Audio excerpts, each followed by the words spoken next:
Welcome to the Spiritually Empowered Podcast, your virtual sanctuary for soul growth, spiritual healing, divine purpose, and conscious manifestation. Together we'll explore mysticism and magic, Buddhist and yogic teachings for inner liberation, shamanic energy medicine, psychic development, and tools to wield your power and protect your energy during this time of global awakening. I'm Ashley Coleman, ordained shamanic minister, advanced energy medicine practitioner, spiritual teacher, and devoted student of life's deepest mysteries. I'm here to help you alchemize ancient soul wounds, reclaim your power, and rise into your sacred calling to bring healing to this world in a way that only you can. I'm so honored to be here with you. Let's dive in. Hi, gorgeous soul, and welcome back to Mystic Monday. I hope you are wonderful today. If you're new here, I'm so glad you're here. My name is Ashley. I am an ordained shamanic minister and advanced energy healer. I've been working with empathic souls for over a decade to help them ground into their bodies, hone their spiritual gifts so that they can live amazing lives and do the spiritual work that they came here to do. Welcome to May. This month, we are diving into the stages of awakening to your identity as a healer. Whatever you want to call it, healer, light worker, empath, advanced soul, not better than others, but somebody that really feels that they came to serve humanity. And if you're listening to this, then you came here to serve humanity. It is likely that you felt that weight of service as a young child, and that you developed empathy. And I want to go into that really quickly before we go into the awakening to your identity. And this is a part of that. So children develop empathy when they are in an unstable environment. So empathy meaning you're reading other people's emotions, you're feeling into other people, you're attuning. Empathy is a feminine gift, not just for women, obviously. We have both feminine and masculine, yin and yang energies within us. The feminine energy and empathy attunes to other people. Now, that's great if you know who you are. If you don't know who you are and you're attuning to other people, you lose yourself. You become codependent. It's called bleeding through into other people where you don't have a defined sense of self. And so you bleed into other people and you become dependent on them. You become dependent on a substance or dependent on a person where they're not even for your highest and greatest good. That they're a lesson, not a soulmate. And that was a huge part of my journey. I had a 7-year addiction to pot. I had a 4-year toxic relationship. And in the middle of that, I woke up to my identity as a healer. So empathy, I believe, is a gift. And it's also an adaptation to an unsafe or unstable environment. We are all sensitive in different ways. I am speaking to the person that is highly sensitive, that feels things deeply, that cries, that has a hard time going into the grocery store, that feels like they're wearing their emotions on their skin. You feel raw. And when I got sober over a decade ago, I felt like I was completely raw. I felt like I was not wearing any clothes in life. And I got to learn how to guard myself energetically and protect myself because I was bleeding through with everybody, hearing things I shouldn't be hearing, seeing things that other people weren't seeing. And this is the chaos of untrained spiritual gifts. So if you are here to really wield your power and stand in your gifts as an empathic person, as a healer, this is the right channel. Make sure you subscribe and you come back each week, because we dive in every week. Every Sunday, I post a new Mystic Monday. So empathy happens as a gift that we have as souls because we are here to attune to the earth. Hey, we're not treating the earth right. I can feel it. So your purpose is born from your depth of feeling. Hey, they're suffering. I'm here to help it. I'm here to help people because you feel them, right? And the other side of empathy is is an adaptation to an unsafe environment. For example, if dad comes home every night and sometimes he's abusive and sometimes he's not, you learn as a child to read his emotions and his energy and his presence so you can adapt yourself so that you can be safe. Children require safety, right? They need to feel accepted and loved to survive. Growing up, we don't need to feel accepted and loved because we're adults. But the inner child has to feel accepted and loved. So empathy is an adaptation. It is a skill that we develop so that we can prepare ourselves for how our parents or how our caregivers are entering the space. Because if we learn how to chill out when dad comes in and he's in a mood, if we learn to chill out, we then protect ourselves. But if he comes in happy-go-lucky, then we can meet that energy, right? And so we learn how to shape shift to meet our environment and to ultimately feel safe and survive. So that's a piece here. And this is about understanding yourself, knowing thyself. That is truly why we're here, is to awaken. So, one piece is the gift of empathy, the gift of attuning, of feeling into somebody. Now, this can ruin us. This can make us go insane if we don't have the proper internal boundaries. We need a physical lock on our door to our house, and we need spiritual boundaries. So, I have a totally free bundle, an energy healing and protection bundle. It's got 2 guided meditations. It's got a PDF training on how to close your field so that you don't take on energy. So make sure you have that. Hundreds of people have used that and it's really, really served them. And I do this practice every day to make sure I am not bleeding into the world. So I want you to not just hear this, but practice it. So go grab that free download and start today. Notice the difference and let me know if you're open to it, how you feel when you go through that practice of securing your energetic field. So we have that childhood piece. I'm different. I feel very deeply. I'm the black sheep of the family. I don't feel understood at a soul level. I feel like I'm on an island. I feel like nobody attunes to me. I'm attuning, but I don't feel met at a soul level. This is very common. And then often, as empathic souls who have not awakened yet, we go into addiction, we go into toxic relationships. I had a 7-year addiction to pot. I went into a toxic relationship, and you go into the dark night of the soul. This is before awakening. This is when you don't know who you are yet. You don't have an identity awakening of, oh my gosh, I am here for a larger purpose. Before you have that awakening, you suffer. You suffer because you're in spiritual amnesia. You forgot that you're one with God, not in a religious sense, but in a spiritual sense. You forgot who you are. This is spiritual amnesia. And this is how we have an authentic human experience, is to forget to remember.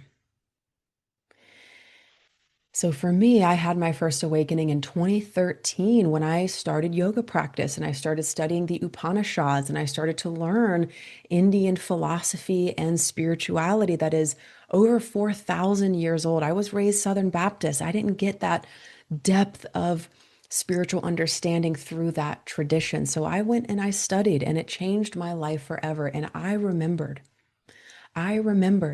Ashley, you are a healer.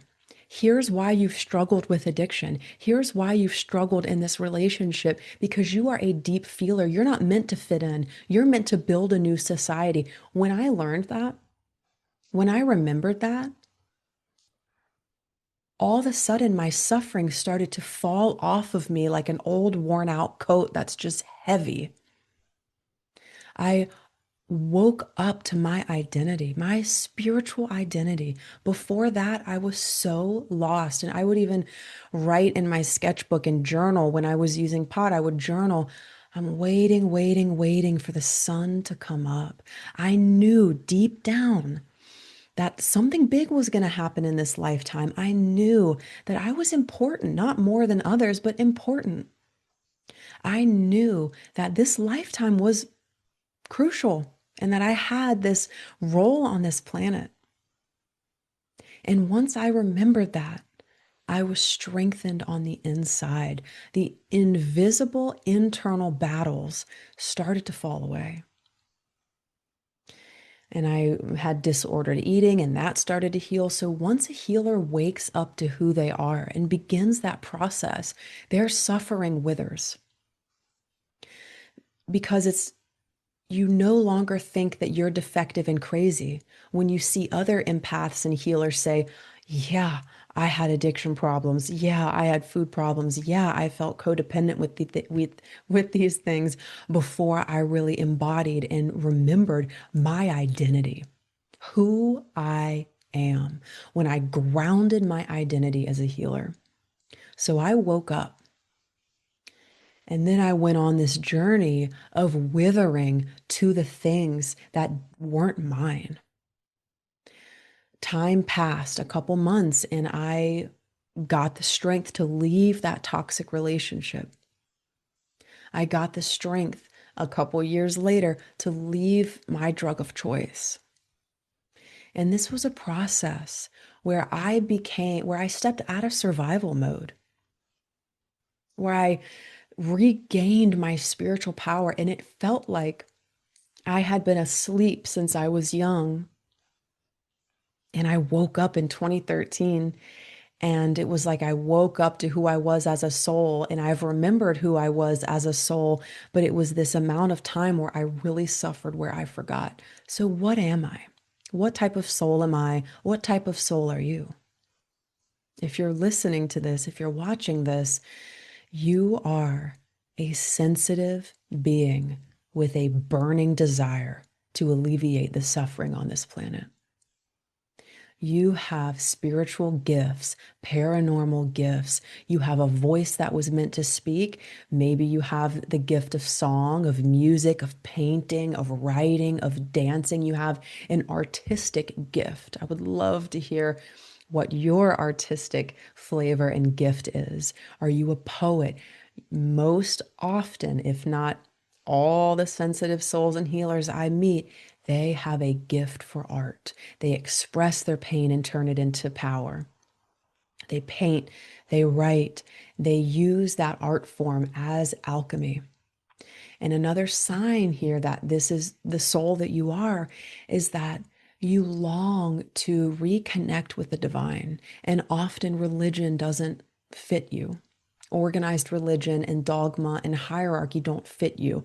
And you start researching, and maybe you start to look up Indian wisdom or the Kabbalah or these ancient mystical paths or Hermeticism or the Emerald Tablets, and that door gets unlocked, Pandora's box opens, and you start exploring ancient shamanic traditions, primal spirituality, goddess worship, astrology, things that were in place to help us evolve as souls on this planet before organized religion.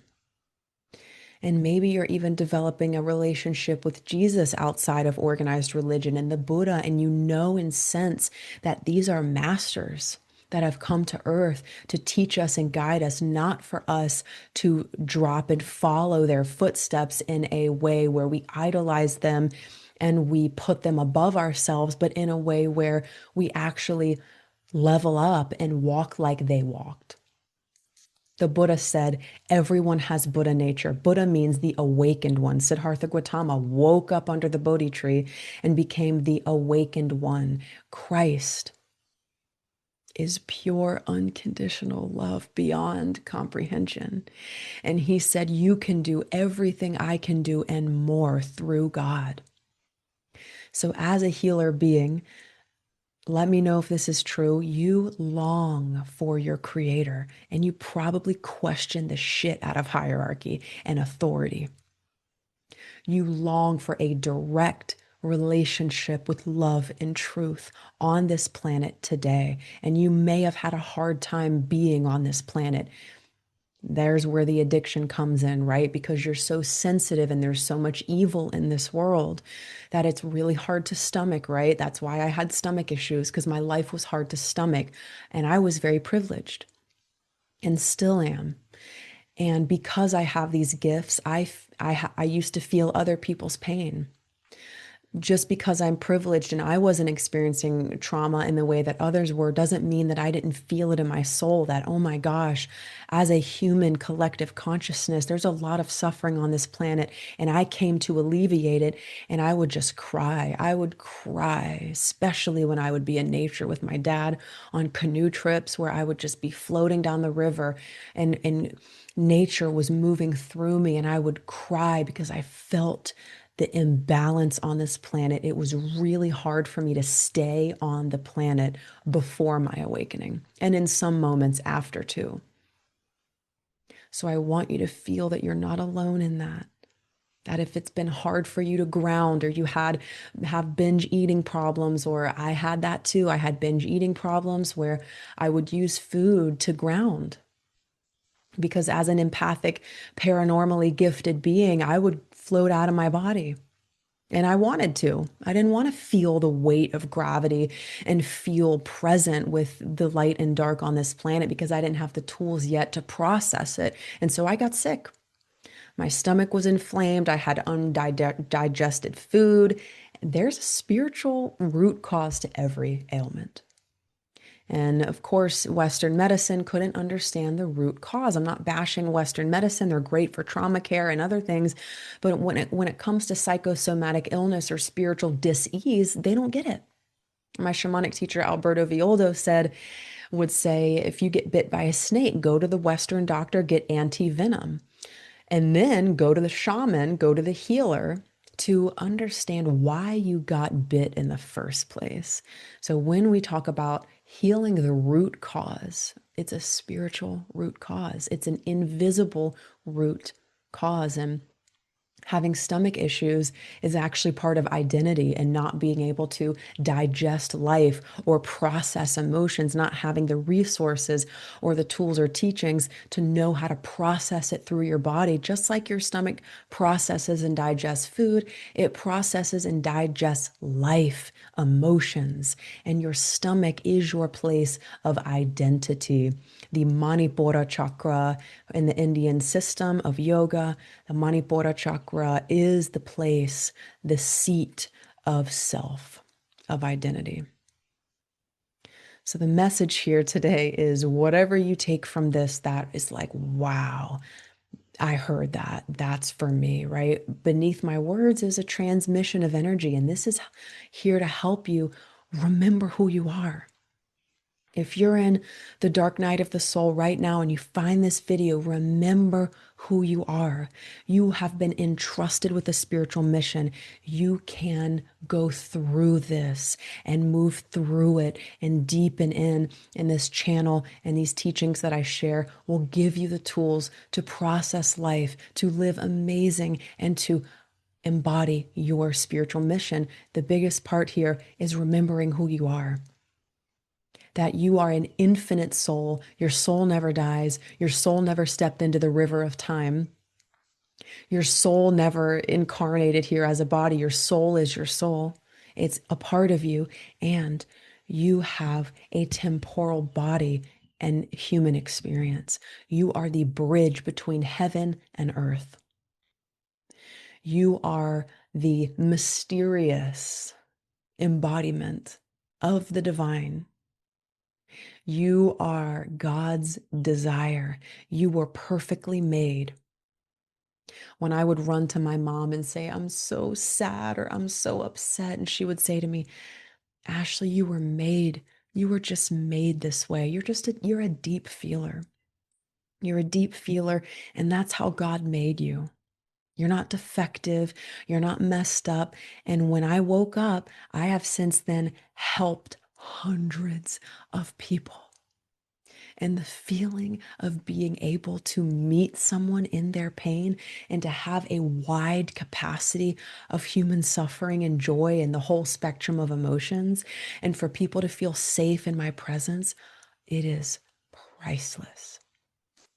It's the most amazing feeling when I can meet my community and actually be a source of understanding in the dark.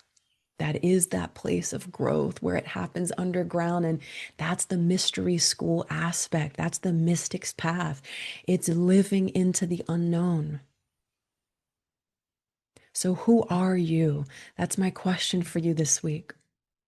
Who are you as a soul?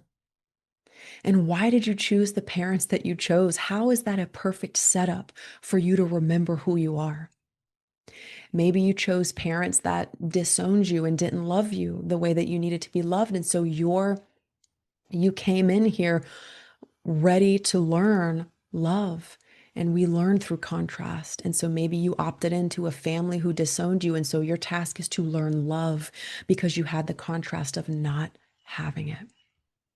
There's an amazing book, The Little Soul in the Sun, that talks about this. If you say as a soul, I want to learn forgiveness, you're going to opt into hurt because that's how you learn forgiveness on this planet as a human being. So what if it was all a setup for you to wake up and to not just keep the wounds, but to transform them? My business is winged alchemy, winged, the view from the spirit world, the winged ones, the owl, the raven, the hawk, winged ones. Let me know if you feel connected to birds too. That's another sign of this type of soul.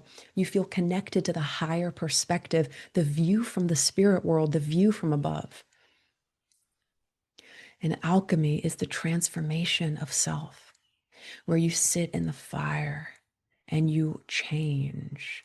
You are not meant to hold your pain. You're meant to alchemize it and bring the wisdom with you to serve others. So who are you? And how did your upbringing set you up to awaken as the healer that you are becoming today? Thank you so much for tuning in. If you wouldn't mind, like and subscribe. If you loved this video, send it to your spiritual bestie. I'm here to help as many sensitive, empathic souls as possible. So drop a heart below. Let me know how this spoke to you, my love. And I am very excited for next week. Stay tuned. Have a good week. Thank you so much for tuning in today. If you loved this episode, share it with somebody who you really feel would benefit from this message. I'm sending you lots of love, and I'll see you in the next episode.